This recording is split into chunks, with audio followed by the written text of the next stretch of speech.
Hi, this is Maggie from Design Code Debug Repeat. Welcome to the channel. If you're here because you want to learn to program in Java, you're in the right place. This is the third video in the Introductory Programming in Java full course. In the last video, we overviewed an input processing output program in Java. In this video, we're going to dig into numeric data types, variables, and the assignment statement in Java. I recommend you open Eclipse and program along with me. It's a great way to learn. Let's get right into it.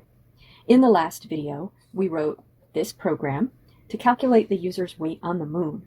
This program will work for any user of any weight, your little sibling weighing in at 42 pounds or your weightlifting friend who's 270, because we use this variable name, earth weight, to stand in for the user's weight. When the user types their weight into the program, the value they type is given the name earth weight by the assignment operator, the equals sign. So after that assignment, we can write a program that calculates using that variable name, as on this line, where we're calculating moon weight by dividing earth weight by 9.81 and multiplying by 1.622. And when a user runs the program in the future, whatever they type will be substituted for that name in the calculation. The program will calculate with the value they enter. To write a program with a variable, though, we need to know some things about the value the user is going to type that we're going to store under that variable name. For example, we want to know the type of data and the full range of values they might type. Are they typing a number? Is it a whole number, or could it have a decimal part? What are the maximum and minimum values? What precision is required? If it's character data, what characters might be included? How many characters might they type? The more we know about that input, the better our program will be, the more robust, the less prone to cyber attacks or just crashes. Let's start with data type. We have to know what type of data that value will be, because Java stores different types of data in different ways, and we have to tell Java in advance what type of data will be associated with every variable name. In this video, we're going to talk about primitive numeric types in Java, integer or whole number types, and real or floating point types that have a decimal. There are 4 different integer types and 2 different floating point types. This is a page from the Oracle documentation for Java. I'll include a link in the description. This section, 4.3.1, is labeled Integral Types and Values, and you can see 5 types listed here: byte, short, int, long, and char. These are all integer or whole number types. The char type is for storing a single character. You might be surprised to see that listed as an integral type, but a character is stored as an integer, a Unicode code point, a number that is interpreted as a character. This is actually handy because sometimes we want to treat characters as numbers, such as when we're shifting them for a simple cipher like a Caesar cipher. We'll talk about character and text data in another video. Briefly, these different types of integers, byte, short, int, and long, can store integers of different sizes, with byte the smallest up to long the largest. Normally, you will just use int, which can store integers from approximately -2 billion to +2 billion. But if you need to store a larger integer, use a long. And if you're programming a system that's tight on space, like a calculator, for example, and you don't need a larger integer, use a short or byte. Again, you'll usually declare your integer variables as type int. In section 4.2.3, we can see a discussion of floating point types. Real or floating point numbers are stored according to the IEEE 754 standard, which is something like scientific notation. Floating point numbers are stored as significant digits and an exponent. There are 2 floating point types, float and double. You will generally use a double, unless you're tight on space. Let's enhance our program so we can talk in more detail about data types and assignment statements. I'm going to right-click on the default package and choose New Class. And I'm going to call this program Moon Weight Age Calculator. I'm not going to click the public static void main string args box because I'm going to copy my moon weight calculator code into this file. Make sure there's no package specification. If there is, delete it and click Finish. Okay, so there's the moonweight_age calculator.java file, and I'm going to select and copy my moonweight calculator.java code and paste that in. And the only thing I need to do is change that class name to moonweight_age_calculator. Let's add code to this program to ask the user for their age. When we want to ask the user for a value, we'll need a variable to store that value in, so we can use it later in the program. We'll need to write a prompt to tell the user what we're asking them to type, and we'll need to import and create a scanner object. The scanner part is already done. Remember our scanner called standardin. We're using it on line 25 to get the user's weight with the code earthweight equals standardin.nextDouble. Let's write the code to get the user's age. Should the user's age be a whole number, an int, or should it be a double? Generally, adults do not report their age with decimal parts, so let's make that a whole number.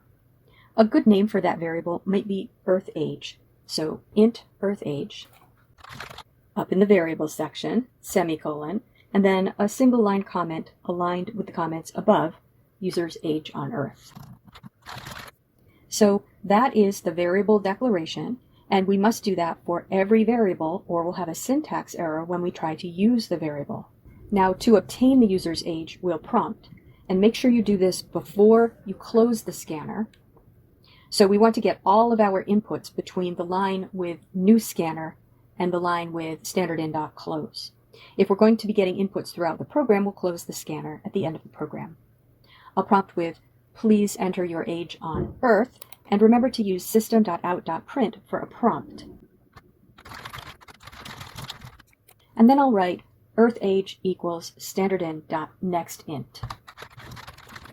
As I said, there are different next methods of the scanner for the different kinds of input. We'll use nextInt to obtain an integer from the console, nextDouble to obtain a floating point number, and nextLine for text or string input. You might be wondering why I'm writing my variable names in this odd way, starting with a lowercase letter, words all mashed together, and capitalizing the first letter of each word after the first. This style of naming things is called camel case, because each uppercase letter makes a bump in the word, like a camel's hump. In Java, this is the conventional way to write variable names, and in many programming languages, variables begin with a lowercase letter. Part of the reason we write names like this is because we can't put spaces in variable names.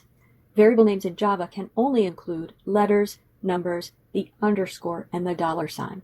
No other characters are allowed. Constants are like variables, but their values don't change while the program is running. So to distinguish them, the convention is to name them with all uppercase letters and separate words with an underscore. And finally, the class name always begins with an uppercase letter, but then the rest of the letters are lowercase except for when we begin a new word. You should follow these conventions when naming classes, variables, and constants in your own programs so they're more readable to other programmers. Let's now use that age that the user gave us and calculate the user's age on the moon. Moon age is Earth age multiplied by 13.52 because there are 13.52 moon years for every Earth year. A year is just the time it takes a celestial body to complete one rotation around its axis. Let's add a constant for that number. We'll call it moon rotations. That is a double, right? Because it has a decimal part. So final double moon rotations equals 13.52 semicolon. Now, under the calculation of moon weight, let's calculate moon age. We will want to put the result of that calculation in a variable so we can report it to the user. So let's add another variable up in our variable declaration section, double moon age semicolon, and then another comment aligned under the others, user's calculated age on the moon. Okay, now below our moon weight calculation, let's add a moon age calculation. Moon age equals Earth age, asterisk or star, remember that's the operator for multiplication, moon rotations, semicolon. So let's talk about assignment statements for a minute. Assignment statements are how you give a value to a variable. The variable name is always first, then the equals sign, that's the assignment operator. Then, on the right, you have an expression. An expression is some Java code that will evaluate to a value. That value has to be the same data type as the variable. We have 3 different kinds of expressions in our assignment statements in this program. So this program has some good examples of expressions in assignment statements. Let's look at the assignment statement, final double Earth gravity equals 9.81. To the right of the assignment operator, we have simply a number, 9.81. This is the simplest kind of expression. It's a literal value. We call a number a literal in programming because it literally evaluates to what you see in front of you. 9.81 evaluates to 9.81. Contrast that with variables, which will evaluate to the last value to be associated with the name. So Earth gravity doesn't literally evaluate to the letters EARTH underscore GRAVITY. It evaluates to 9.81. So it's not literally evaluating to what you see. Okay, now let's jump down to where we're assigning moon age. On the right of the assignment, we have a mathematical expression. We're multiplying a variable and a constant. Each variable is itself an expression that evaluates to the last value stored in the variable. Moon rotations will evaluate to 13.52, but we don't know what Earth age will evaluate to because we don't know what the user is going to type. But whatever it evaluates to, that will be multiplied by 13.52, and then that's what the whole expression evaluates to. After it's evaluated, it's stored in the variable on the left of the assignment, in this case, moon age. And finally, we have the method calls nextInt and nextDouble to the right of the assignment operators, where we're getting values from the user. These are blocks of code defined in the scanner class that will execute and then return a value, whatever the user typed converted to the correct data type. So the expression evaluates to whatever the method returns. Let's just review the rules here. You must declare your variables to be a particular type. The convention is to put those variable declarations at the top of the method. When there's an exception to that, I'll let you know. That won't be for a while. You can't do anything with your variable in your program until you give it a value. You do that by having it on the left side of an assignment statement, to the left of the assignment operator, which is the equals sign. On the right side of the assignment operator, you must have an expression that evaluates to the same data type as the variable. So if your variable is an int, your expression must evaluate to an int. If your variable is a double, your expression must evaluate to a double or an int. Because you won't lose information by converting an integer to a double, Java will allow that and will convert the integer to a double for you automatically. It will not go the other direction though. You cannot assign an expression that evaluates to a double to an integer variable. Now, let's finish up this program and run it. I think you've earned that. We just need to print out the user's age on the moon and clean up our comments so they describe this new program. Under the print line statement for the moon weight, let's write a similar statement for the moon age. In fact, I'll bet you can write that statement. Pause the video and give it a try. How did you do? I've written system out print line, your age on the moon is plus moon age plus period. Now let's fix the comments. At the top in the Java doc, I'm going to write obtains the user's age and weight on Earth, then calculates and displays the user's age and weight on the moon using the formulas moon weight equals Earth weight divided by 9.81 times 1.622, moon age equals Earth age times 13.52.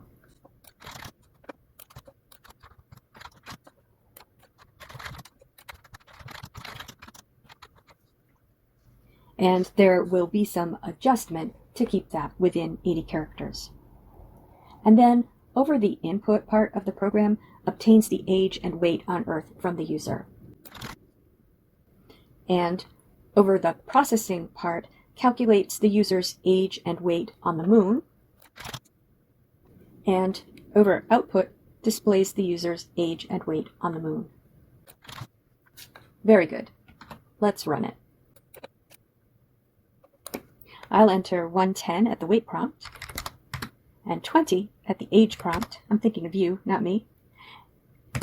And Your weight on the moon is 18.18 and a lot more numbers, and your age on the moon is 270.4. Excellent. Now, I've got an auto-graded exercise in the description of this video to help you practice with this. Click on the link, and you'll go to an exercise that allows you to practice with this exact code. If you get stuck, come back and watch the video. I'll also upload the code to my GitHub repository, and there will be a link in the description. The best practice will be to rewrite this program from scratch in Eclipse, and then make some changes to it. I'd recommend thinking up another numeric variable you can declare and calculate. For example, you could convert a number of days on Earth to the equivalent number of days on the moon. A moon day is 29.5 times longer than an Earth day. So if something takes 2 days on Earth, it would take only 0.067th of a day on the moon. Divide the number of Earth days by 29.5 to get the number of moon days. When you're feeling confident with numeric variables and assignment statements, come back for more with the next video. As always, have fun and keep coding.